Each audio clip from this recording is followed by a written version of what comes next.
Hello and welcome to Soundbite on Feck TV. We're delighted to have you here today, so thanks for tuning in to all the internet users. How are you, Jess? I'm not doing too bad today, Shivs. How are you? Yeah, good. Had a mad weekend. Hope you had a good one as well. If you want to drop us a line, siobhan@fecktv.com and let us know how you got on. And what did you get up to for the weekend? I went out to Rise Up on Friday night. It was absolutely brilliant. That was on in the audio rooms in Cork. It was Executive Steve, Jonesy and Warren Knowles banging out the tunes. How bad? Excellent. Yeah, really good way to start a weekend. I actually went to Cork Rocks myself on Friday night in the Everyman. That was pretty cool. Really good lineup there. One of the bands that actually played at Cork Rocks is going to come in the studio to us there in a bit, so we'll get to have a little chat with those guys. I'm looking forward to that. We've got a really good show lined up for you, so do stay tuned. We've got an interview with the two lads from the band, and we've also got an interview with none other than Garrett Lynch, so we're delighted to have him on the show as well today. Perfect. Also coming up on the show a little bit later on, we've got the lovely Beardy Man who performed last Wednesday in the Pavilion in Cork. Yeah, he was brilliant, and he told us all about his beardy box, so you'll be wanting to hear about that. So we've got a little clip coming up of Beardy Man, and we also have an interview coming up later, so just watch this. That's the tits. Ja, das ist so tits, ja. Ich liebe einen großen Schwanz in meiner Arsen. A hooer. You langer? What does that mean? Wow. You're pro-life and we'll fucking kill you. I really want to see this show. You're watching Feck TV. Garrett, thanks a million for coming on to Soundbite on Feck TV. I'm delighted to be here. Thanks for bringing me in. Yeah, no, it's good. What do you think of the studio? It's full of the reverse. It's cool. It's really cool. It's really cool. It is brilliant. It's good to see something like this happening in Cork, actually. Yeah. Yeah, no, and it's great. And because it's on the internet as well, you know, you can get away with say Feck and everything. Yeah, it's brilliant. Get on here. Feck our strength, like, you know. We'll have to get Mr. Father Jack Hackett in here one day, actually, you know, get some sort of Father Jack to sit in the corner, have a bit of a skit off him. Absolutely. We can nearly dress you up, I'd say, Garrett, could we? Thanks. Thanks, Jess. Yeah, nice. Would you come in and do that for Father us? Jack, like, you know. Dougal maybe, like, but Jack? But come here, you must have been on as many sessions as Father Jack, have you? Oh, stop. You've been in the electronic industry as long as you have. Yeah. So you have a few stories, all right, under your belt. There's a few. Yeah. I won't go into detail now, but there's a few all right, yeah. So tell us a bit about what you've been doing. You've been making a lot of music, haven't you? I've been listening to your SoundCloud earlier on. Yeah, last year I kind of fell into house music here in Cork about a year ago. I think that happens in Cork a bit. Yeah, I came down trying to educate them a bit better with the world of drum and bass. With Jonesy and the lads already got here before me, you know. I was up in Galway before that. Okay. One of the guys here from Cork, a DJ called Rory Tech, he came to me one day and said, look, can you teach me some production? So I actually just sat down and we put a tune together, and next thing we knew, Paul Oakenfold was banging out the tune, so that was kind of the start of it for me here anyway in Cork. Wow, so your SoundCloud is Sub-Intelligence Noise. Yeah. Is that they're all your own tunes, or is that a label That's all as well? me. It's been converted into a label at the moment, but it's just all me at the moment. Just. Wow, that's really exciting. Is it a lot of work? Yeah, it's I suppose I'm kind of crawling out of bed at 3 in the afternoon and going to bed at 7 in the morning, you know. It's been a full-time thing literally for the last 8 months, yeah. Yeah, I suppose it has to be done. I mean, you know, there's a lot of different things going on in the Irish music scene, but what do you think is kind of lacking in the Irish electronic music scene at the moment? I think the worst thing about the electronic scene, I think it's across all the scenes at the moment, is talent seems to be judged on Facebook likes more than actual talent, and that's one of the biggest problems. I mean, you've got, God, I'm going to go into a rant here. You're going to wish you never asked this question. No, I think the scene is huge. There's so much talent out there, but it's getting the talent out there. You know, that's the problem. There's so many young guys coming up there. It's just scary to see what they do. I mean, there's a young guy from Cork called Maxi, Deep House guy. I mean, this guy would bang out 2 or 3 tunes a day, and everything is getting signed to good labels and everything. It's great to see. You know, but then you have also the other side where there must be a lot of shite out there as well. There's a lot of there's so much shite out equipment that you have and stuff that you can get for free online. Everyone wants to be a DJ. Everyone's a producer. Yeah, every DJ wants to be a producer, and you know, it doesn't necessarily. Again, as I say, it's more about Facebook likes. I mean, you've got lots of guys that are just opening little tiny, like minuscule labels just to put their tracks out there, and as long as they have 20 or 30 people following them, they're quite happy to keep going, and that kind of clogs up the market for the kind of the people that are really putting the time and effort into it, like, so, you know. But it's a changed market here, and Cork is just phenomenal with talent. I mean, it's just oozing out of everywhere, you know. Of course it is. But you arrogant fuckers that are down here. But no, I mean, there's some great venues down here as well. I mean, the Audio Rooms has really opened up for a lot of people at the moment, you know. Then you have Long Island, which has been great for most of it. Like, I mean, I think that's where I kind of started off. The guy that runs the place, Shane Quigley, he gave me a drum and bass gig in there, which people kind of thought drum and bass in Long Island, but it was actually worked for a while that we were doing it. Like, and then that kind of got me into meeting more of the DJs around Cork, and then I just kind of felt that's how I fell into actually doing the house music, you know. So started doing like. So how long have you actually been a DJ? How long have you actually been in this industry? The DJing I was doing when I was younger, I gave it all up. I think I started playing piano when I was about 4, 5. My parents kicked me in. They thought it'd be a great idea to take me, like, instead of playing like climbing trees and playing football, I was put into a marching band to play a thing whistle. That's kind of where it kind of came from, and I kind of moved on to percussion from there, and then playing the piano. Dropped out of school, kicked out of school, but went on to music. We went to school. We just went on to music college and just kind of went from there. Then just got bored of it, dropped out, disappeared off the radar for about 10 years, and just kind of came back now and just Where kind did of. you slip off to in the 10 years? Galway. Yeah, with Party Central, I like, I can mean, imagine, Jesus Christ, you just don't do anything down there but work and party, like, so, you know. Yeah, so what inspires you to keep it all going? It must be fairly tough, especially considering the hours and everything. Well, my inspiration at my moment, and you're all going to go either or what a gay cunt, is my mother at the moment. She put so much, she's not well, so, you know, get well soon, man, but she put so much into me, so it's kind of like everything I do right now kind of is all for her, you know, that kind of way. But for myself, it's something I wanted to do for years, and I kept on kind of getting in and leaving it and coming back and not sure what I wanted to do. So now I've got really good releases coming out and really good labels, so it's kind of giving me the kick up the ass that I wanted. So I'm just going to keep going from there, you know. So tell us a bit about the releases you have out and what labels and stuff. There's 2 releases out at the moment on a label called One Bass 9 Recordings, which is a guy called Jimmy Saunders. Say that again? One Bass 9 Recordings. One Bass 9 Recordings. They're a drum and bass label that from their Irish own label. They're based in the UK. Jimmy Saunders, his name is DJ J Angel. Now he's been on the scene for years over in the UK with the likes of LTJ Buckham and people like that. He decided he wanted to do a house album this year, and he contacted myself and another very talented guy up in Kilkenny called Owen Begley, and asked us to come on and record some tracks for the label. So we went ahead and done it. They released it out on a CD. CD is doing phenomenal at the moment. I mean, we've been charted. I think I was told yesterday I was charted in the Australian dance chart for one of the tracks that's on there. So that's kind of all really the ways over in Australia. Yeah, we're not. So we don't see much play what we do because I'm more progressive house. Okay. You won't really see much of it in Ireland. It's more kind of like the Japanese markets and Asian markets and Australian markets. They seem to love that stuff in the American market. So hopefully it'll keep going like that, you know.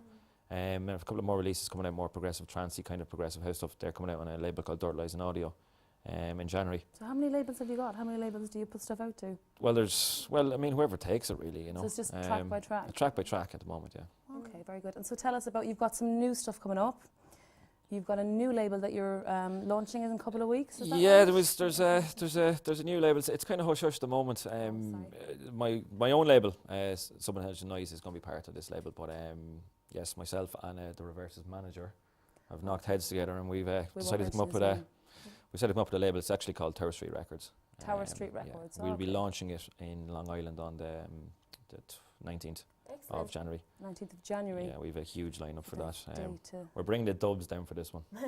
Decided we'd have a little bit of the battle of the capitals for a change and see how it goes, like, you know. So. Yeah. Excellent. So tell us a bit about, you know, how you feel about the genres. Obviously, you've gone from experimenting with drum and bass and jungle, and you're still doing the house thing as well. Do you think that you could, you know, stick to one genre forever, or? No, that's the thing with me. I've always bounced from different genres. I'm nearly done with the house thing now at this stage. I'm going back in the studio with Jimmy from One Bass 9 in December to do an EP with him in drum and bass, more atmospheric drum and bass. So I'm looking forward to that. My next kind of thing is I'm hoping to get back into doing more live acts, with the live electronica, you know. So that's kind of where I want to get a kind of a live kind of performance going for the new year. But I could end up doing R&B, I don't know. You know. You're a bit of a genre slut, really. Yeah, I am. Yeah, I'm a bit of a slut all round, to be no all honest. loyalty Like, you there at know, all, absolutely none. Oh, you're dead right too. So tell us a bit about your setup. You must have a big setup for having to do all the live stuff as well. Barry, I'm bloody poor. I keep selling everything and rebuying it back. Like right now, the room is kind of empty. All my stuff's in some shop in town getting fixed. Yeah, the setup's pretty good. There's a lot of analog gear there that I'm trying to incorporate now into the more digital side of things. But I mean, it's basically really today everything's based around computers and stuff like that. So it's all a software game and just a couple of controllers. But you know, Lots of sound. I'm just more about the sound than I am anything else. I don't really care. I mean, you'll have DJs that'll want to pioneer this, or you'll have producers that able this and that. For me, it's just about, look, whatever you're comfortable with, and a big fuck-off sound system to play it on. I mean, that's, To blast it through. you know, and neighbours that are very understanding, obviously, as well, you know. So if you had to choose any sound system to play off, what would it be? Christ. Function one. I love my function ones. Yeah, absolutely. Like, Yeah, they're lovely, all right, definitely. So if you could be any effect or any drug, what would you be? or cocaine, without a fucking doubt. Like. Why? Without a doubt. Why? Because it's all white and fluffy. It's nice to look at. And is there anything about, I suppose, not even just music, but what really pisses you off? Lots of things. Cork. No, lots of things. I have a list. Yeah.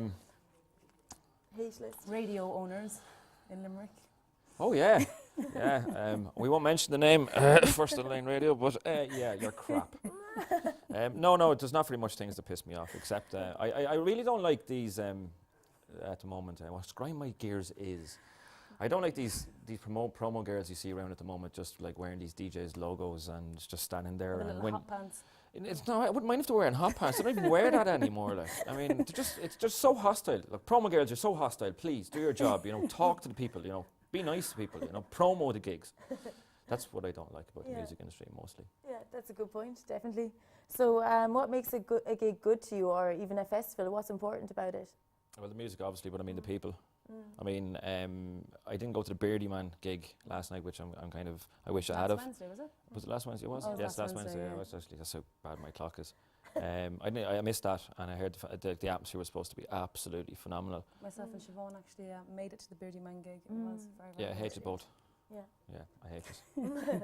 But no, I mean the atmosphere, the people actually. I mean, you just don't want arrogance there. You know, it's one thing I miss about the drum and bass scene. Being in the house scene is the drum and bass scene was you be in a club, you jumping around, you could bump off somebody and they'd say hello to you. I mean, the other scenes just seem to be so pretentious and arrogant. It's just killing it. The drum and bass scene that I have at the moment is just kids, smell of Red Bull, and everybody absolutely off their faces. That's the drum and bass scene that I've seen. Now, I did live in Manchester myself for about 3 years, which is pretty much a student town. And that's the kind of impression that I got off most of the drum and bass I mean, gigs. DB in the UK, that's their home music, you know. Yeah, I mean, it's like trance over here, you know. Yeah, That kind of way. And Berlin then is another story for Oh trance. yes, well, I mean, the Irish drum and bass scene was always just unbelievable. I mean, we just used to do it in fields, and that's what made drum and bass. I mean, I don't think you can house it. You know what I mean? I don't go to gigs anymore because I just can't see a huge system housed in a venue. You know, that kind of way. Down in West Cork in the sand dunes, they used to have all the illegal raves, all the illegal gigs. still go on. They still do it during the summertime. It's where drum and bass proper kicked off. So do you think that the Irish kind of policies about clubbing, do you think that kind of makes the nights out a bit harder to run? No, I don't. I mean, you can start a night at 6 o'clock in the evening if you wanted to. I mean, it's got nothing to do with what time it finishes at. It's got to do with from the time it starts, from the time it ends, and how it's brought across to the people that are in the venue. If people don't want to get off their arse and go out until 11 o'clock, they're too tight, well, I mean, there's nothing you can do about that. But I mean, if the majority of us, if there's a good gig on, we will go out at 8 o'clock at night, and we will spend the money, and we will stay there until the end. And then we'll find a party afterwards to carry on our night, like, you know. True. So what's your plans for the future? What's next for you? World domination, you know. To bring a little bit of mead in me down to Cork, you know. It's Berlin in March for a month. To work on an album over there with 2 friends of mine. Hopefully over to the States then in September to do a few things over there. But until January comes and we launch the label and a few more releases go out for me, I don't really. Right now, I'm just kind of taking a break and just seeing how it goes. Like until March and see how it goes after that. Yeah. Sounds great. Really Nice lifestyle to have there, I'd say. I wish, yeah. How I'm bad? poor. Pay me now. Here you go. Well, thanks a million for coming on to Alright, Soundbite. it's great to come on. Yeah, no, really good to have you. And what's your SoundCloud if you want us to give it a shout out? It's it's Sub-Intelligent Noise.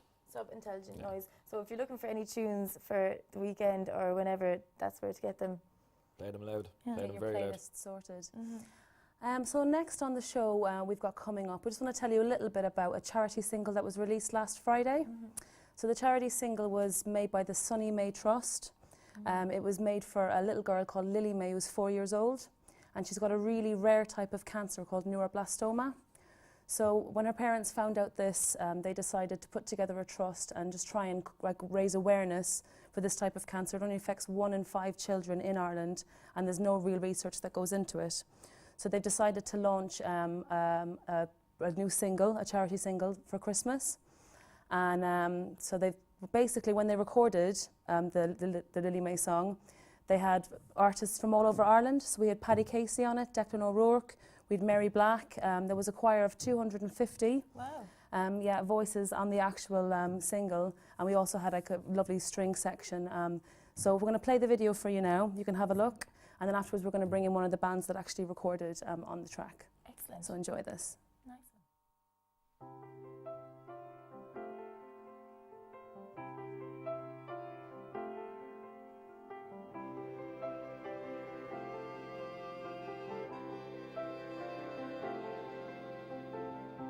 Blue jean baby, LA lady, and seamstress for the band. Pretty eyed, pirate smile. You'll marry a music man.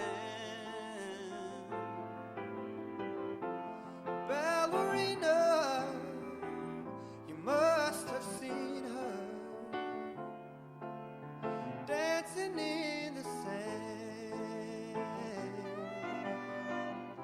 Now she's in me, always with me. Tiny dancer in my hand.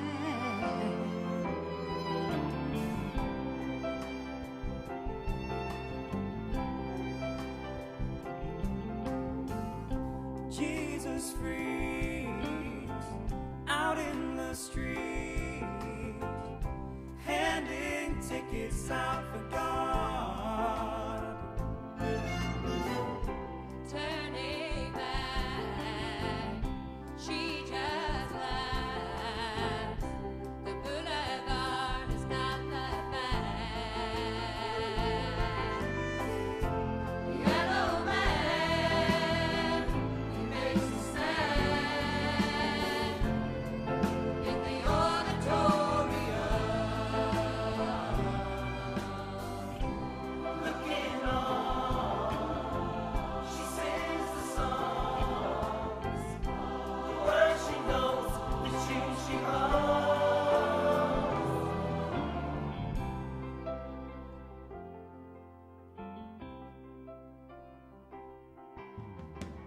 Oh, how it feels so real, lying here. Tiny Dancer by the Lily May Trust.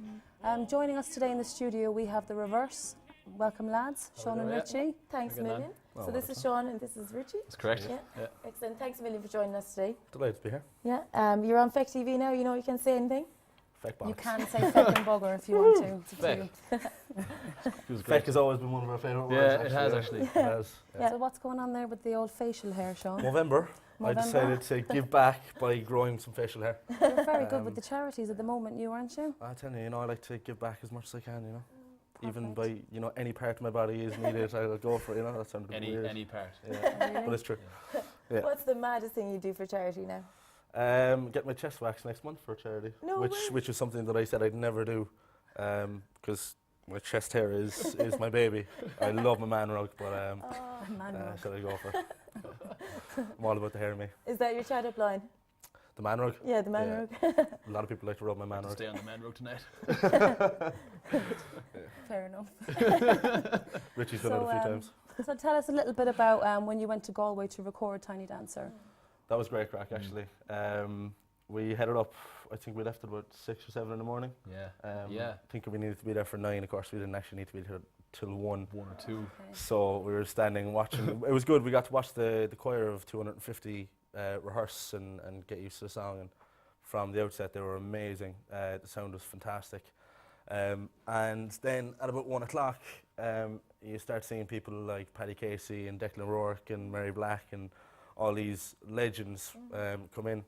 And we were in absolute awe the whole way through. Yeah. But it was great. It was amazing the whole day. The experience was great, Yeah.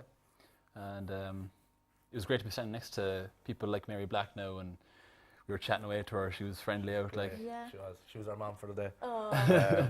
She was saying that her eldest son was 6'6", and her Danny from the Coronas was about 6'2". And I was like, so pretty much the same heights as ourselves. She was like, yeah. And I was like, Mommy! So, no, she was great. And Paddy Casey, Declan Rourke were brilliant as well. Two lads were They're just gas, taking the they're close piss to all day. that's Like, right, yeah, Paddy was like doing little twirls into the mic before he had to sing his line Didn't and Paddy everything. like leave or something at the start to go to TK Maxx? He to did, buy yeah. a jacket TK for Maxx, himself? He was actually he's been every involved. single About 3 time. times. Yeah, every single time we wanted to get him either rehearsing or for the first take or when we were taking a break, it was like, "Where's Paddy, lads?" Oh, he's in TK Maxx getting another top. Oh, yes. So did you have to do a lot of rehearsing and stuff for this, or did you all just meet up that day? Yeah, we all met up that day, but we had our own line Yeah. rehearsed. Like everyone did their own stuff. Stephen Mackin, who put the whole thing together, an absolute legend, really. Judith Sibley, actually, Lily May's mum, said it on the interview last week on Ireland AM that, he has a full-time job, he has a family, he's a very devoted family man, and yet he spent 24 hours a day for the last 2 months, basically, putting this whole thing together, getting all these people together, getting onto musical societies, getting people up to be in a choir, getting musicians. He's an amazing man, so he contacted our manager, and then they contacted us and gave us our line, and we'd been rehearsing it for like 2 months beforehand, going up. How many lines did you have? Just one line? 1.5, We had 2 two. kind of thing, Yeah. So it took you 2 months to reverse. So you're supposed to be professionals. We you are guys. fresh, line no, each- but like each month. we sang like every day the same line to make sure it was perfect and Yeah, crisp. well, we just saw you there on the video. I like the way you closed your eyes and you really got into Really the got vibe. into it, yeah, it was beautiful actually. Especially when we did like 50 takes over 8 Yeah. hours, to be able to close your eyes every time. Just, it's a tough. There was a bit of rest, like, Yeah. just sleeping, Yeah, it was. sleep singing. Is it, But no, it was great. Like we got to see Paddy Casey, Declan Rourke, the lads from the Pale, John Spillane, Keela Mickey as Johart. well, wasn't there? Yeah, From yeah. Keela were there. One And of the lads- bass player was from Jamiroquai as well. He I played with believe. Is that Jamiroquai, right? yeah. he was amazing. The guitarist, we got on well with Jamie Harrison, actually, the guitarist, really nice guy. Great lineup. So It was fantastic, and the whole crowd was great. It was funny, actually, because we were standing next to Paddy Casey and the likes, there was a crowd behind us kind of taking photos and stuff, and I turned around at one stage, because I was talking to Paddy, I turned around at one stage and one of the girls taking a photo was like, "Oh, Richie, move out of the way there, like, so they can get Paddy," She was like, no, you go in too. And I was like, you were towering over Paddy Casey, the two of you anyway. Yeah. Big lads. brilliant. Yay high. Yeah, what's that? So what's the story with the kind of charity side of things? Is that you're going to be making a bit of money from this for the charity? Is it? Well, everything goes to either the Sonny May Trust or Neuroblastoma Ireland, as far as I know. As far as I know, it's about 50-50. Some going to Judith and Nathan to, pay for the off. treatment and stuff. Yeah, treatment for Lily May, especially for, like, she's doing really well. The cancer in her bones and in the bone marrow is completely gone. She's now going for surgery to get rid of the tumour as soon as possible, I think. But there is a 70% chance that it will come back, and it's a lot harder to get rid of the It's like second a round. 30% chance of survival she's got, Yeah, is that right? Exactly. So basically, a lot of the money is going towards, in case it does come back, they're going to have to go to go through abroad everything, to take care of the disease this time. As well as that, as you were saying, neuroblastoma is a very, very rare cancer. Not a lot of research is done into it because it's very rare. It's not needed as much as breast cancer or anything like that. So a lot of it is going towards raising awareness and getting research done and into it. stuff done for it. Yeah. It just affects children as well, which is a bit sad. Yeah, exactly. So how much is the single and where can people get it? Single. iTunes, Yeah. one place. It'll be in HMV as well, all around the country. It's 99 cent on iTunes. Yeah. I think it's $2.99 for the hard copy in HMV.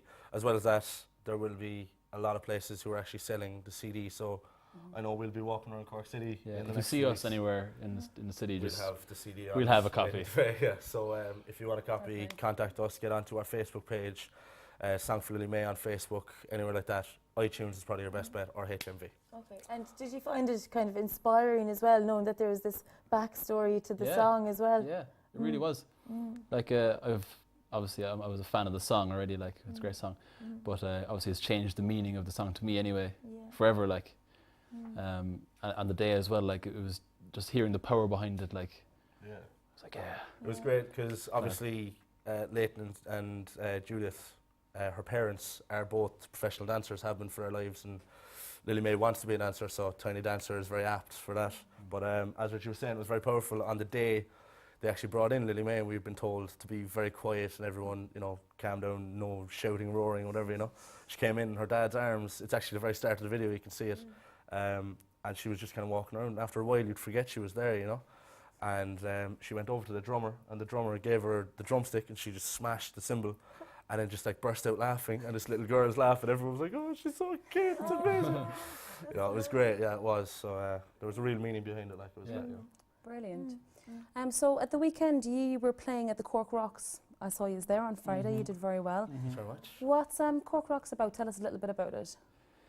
Well, It's every year it occurs, isn't Um, it? yeah, In it's- the Everyman. Yeah, basically Stephen Manning is the brains behind the operation. Stephen Manning's been involved in the Cork music scene for a long time. He actually does a lot of work backstage in the Everyman and in the Opera House. And he organised for it was last year for Rory Gallagher for yeah, then it kind of evolved out of that, didn't it? yeah, basically it started off for like a Rory Gallagher tribute weekend where they had a big I thought you said that Rory Gallagher was there. I was like, I'm sure. yeah. He actually So made an he's appearance. dead. And, Dug up the body and brought him in, reanimated him. No, they they did a tribute to Rory. They got a lot of bands in who would be Rory fans or whatever, and did a lot of Rory music. And then they decided to kind of go from there and to show off what Cork has to offer. Like a lot of the bands in Cork aren't known past Cork, Yeah. and there's so much talent. Like we played with Ellie O'Keefe, a good friend of ours. She's an amazing singer, amazing guitarist. Tomas McCarthy, again, fantastic. The Wall Street Thieves, Fast Like Fun. All these bands aren't very well known. And yet, if you were there on Friday, you would have seen played an amazing set, are all amazing musicians, you know. It creates a platform for It does. Yeah. basically bands, unsigned bands and unknown bands. Exactly. And normally these bands wouldn't get the chance to play in a kind of a stage like the Everyman. Right, so it's Yeah. more of a professional Yeah, setting it for is. them to Yeah. kind of get used to Yeah. what they're doing and get. Obviously, there's a lot of people that we down press and stuff, so they might be Exactly. able to get a Yeah. lead up or a follow up. And it was from great that. as well because myself and Richie have done loads of shows and pantos Yeah. and stuff over the years, and So especially in the popular, Everyman. lads. They're Huh? So popular, We lads. everyone wants us, you know. They want us every year. just, Couldn't you know. believe you didn't tell recognise them, them when they Sean. walked in. Don't tell them what you wrote on the wall of the Everyman. Oh no, please don't. No, we're allowed to say it. Like it's, Yeah. a few years ago we did a show. What show was it again? Back to the 80s. Back to the 80s. And there's like, in the wings of the Everyman, like It's all people write on the bricks, walls, you you know. know. Yeah. And I've wrote my name there and stuff. But a few years later, Sean like, saw what he wrote. He was like, what? I didn't know. I thought I'd just written Sean McKeown or whatever, you know. But supposedly I wrote Sean McKeown, live the dream. The gayest thing I've ever done in my life. Yeah. Oh, Well So there intentioned, forever. I'm sure. yeah. But basically, we've done so many shows there. It became like the home for us in Cork. Yeah. Like it was our venue that we absolutely loved being on our stage. We used to go out like a half an hour before every show when there was just one working light on the stage and think, I'm going to put a drum kit here and, you know, huge amps here, you know. Piano there. With Yeah, it'd be decent, like, even though we don't have a piano. Yeah. We don't. didgeridoo over there. So we finally got our opportunity to go out and play on, you know, our biggest stage to date, even Yeah. though we have played the RDS. You Just saying. prefer to Yeah, play the just Everyman because it was obviously more like home for you. Yeah, It was more like a dream. exactly. It's been a dream to play on that stage as ourselves, as doing our own music instead of singing, like, you know, Richie singing Friend Like Me Oh, when he yeah. was the The genie in and Aladdin. Oh, lovely. Yeah. As you can- I could Big see you as a blue man. genie in a lad. He was fantastic. He was. It's painted blue. Same colour top as your Yeah, own a bit. today. Yeah, like that. Yeah, on my face. Brilliant. Yeah. So speaking of dreams, where would you like to see yourself in the next few years, or what's the plan? On Feck TV again. Yay. Yeah. All the time. I don't know, what do you think? No, we give it up, will we? Yeah, no, we're only kind of like it, you know, so we're not going to We leave bother. it off, No, in fairness, What's It's- happening with the reverse at the moment? Come on, give us the lowdown. well, we're lucky enough now to have 4 musicians who are all along the same track, and yes, we're all pretty much completely different as well at the same time. Like we all have such different influences. We got Ian Murphy on drums, legend. Robert Goodington, or Mr. Good, if you like, playing bass, and And just Robert's like a new addition to the band, is that right? he is. Yeah. Goody came in only a month ago now at this stage. Yeah. The Everyman gig was his first gig, First gig. actually. Good And one to start. yeah, and he rocked it out in fairness to him. But no, it's great to have, you know, 4 of us. We're really along the same path. We really want to do the same thing. So You're all focused Yeah. on the music. basically. the album now is the next thing. Next big thing, yeah. Um, Recording over next 2 months, really. yeah, January is going to be the big one. Really hoping to get we're hoping to get really kind of a live feel to the whole album. Show off what we can do. Like the harmonies now would be a big thing for ourselves. Myself and Richie Yeah. have been doing harmonies for years. When we started out, it was just the 2 of us, 2 acoustic guitars, two voices the whole way through before we got the two lads. So the harmonies are going to be a big thing, and then really kind of delving into every layer of the music, building up the songs from what they could be live to what they could be recorded in the studio as well, and mix it all up together. Wow. So you have an EP out, is that right? We do, yeah, called Embers and Flares. Released there last April. Yeah. Okay. One of the tracks off that. Four tracks. Yeah, released one track off it called Jack and Jill, Jack and Jill, I know which you Jack can and Jill find very well, on I've heard it iTunes. a few times. You have. iTunes, And lovely. it did very well when we released it in Yeah. July. Was it July? We were on stage actually, and Shane came up to us just Who's before. Shane Ryan from Crooks Entertainment is our manager. Oh, is your manager? Okay. He's a lovely guy. He's lovely, he's fantastic. So Shane came up to us on stage before we played the last song. It was released at midnight, and about 10 past midnight he came up to us. Jack and Jill was our last song. So just before we played it, like he came up and he was like, lads, threw out the iPhone, showed us, the iTunes charts, and number 12 on the iTunes singer-songwriter charts, the reverse straight in, So like, we've "Oh never my played God." Jack and Jill so shit in our lives, because we were on stage going, fuck this, I don't care, no way. You were delighted with it. Yeah. Brilliant. So, So have Well, you that got was any great. gigs or anything coming up? not a major plan really. We Just it's gonna all in Shane's hands. Just Shane, focusing on the recording, I suppose, for pretty now. much. It's the main thing, really.